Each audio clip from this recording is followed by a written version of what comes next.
Please, coach, you share your comments. Ваши комментарии по поводу матча. Ну, комментировать здесь особо нечего. Счет на табло говорит сам за себя. Играли две абсолютно разные по классу команды.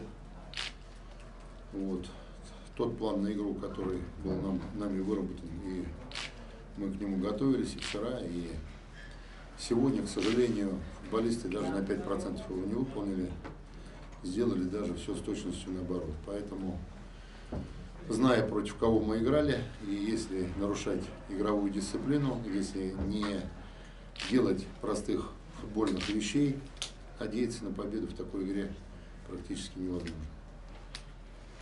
Иран поздравляю с победой, очень хорошая команда. Вот.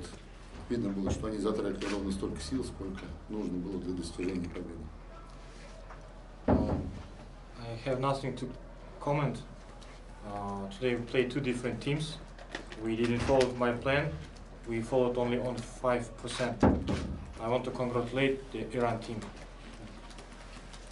Вопросы? Questions? Мне просто интересует один вопрос. Можно играть с Ираном с самого начала играющим вратарем? Как вы думаете? Однозначно можно. Если наиграть, то это можно, потому что у Ирана, как и у любой другой команды, есть проблемы при игре 4 против 5, да, и мы подметили эти проблемы. И если бы мы 12-15 минут первого тайма продержались бы, да, то мы играли бы то, о чем вы говорите, да, в 5 полевых игроков. Это один из вариантов ведения игры. Сейчас много споров идет после чемпионата Европы. Правильно это или неправильно, но все разрешено, что не запрещено. Другое дело, что на качестве игры это может быть каким-то образом сказывается, вот, но надо тогда менять правила. А так, играть против Ирана можно в пятером против 4 однозначно.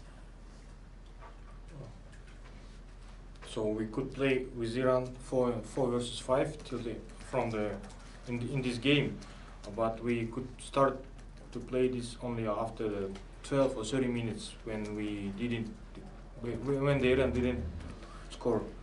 They also have problems with when they play versus 5 players. So that's it. Questions? Как вы оцениваете шансы Кыргызстана попасть в пятерку? Ну, шансы должны оценивать болельщики и журналисты. Наша задача сделать все возможное для того, чтобы команда в эту пятерку попала. Да.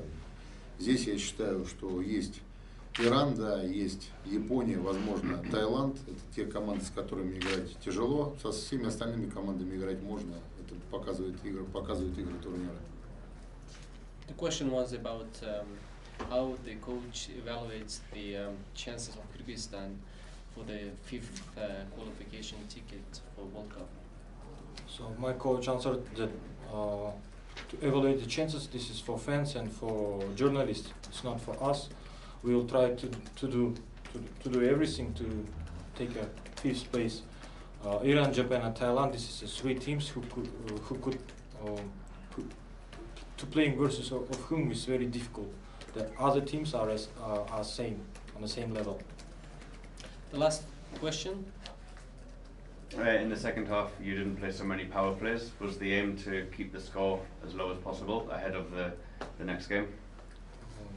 Во втором тайме мы не играли много с пятым полем, с чем это было связано.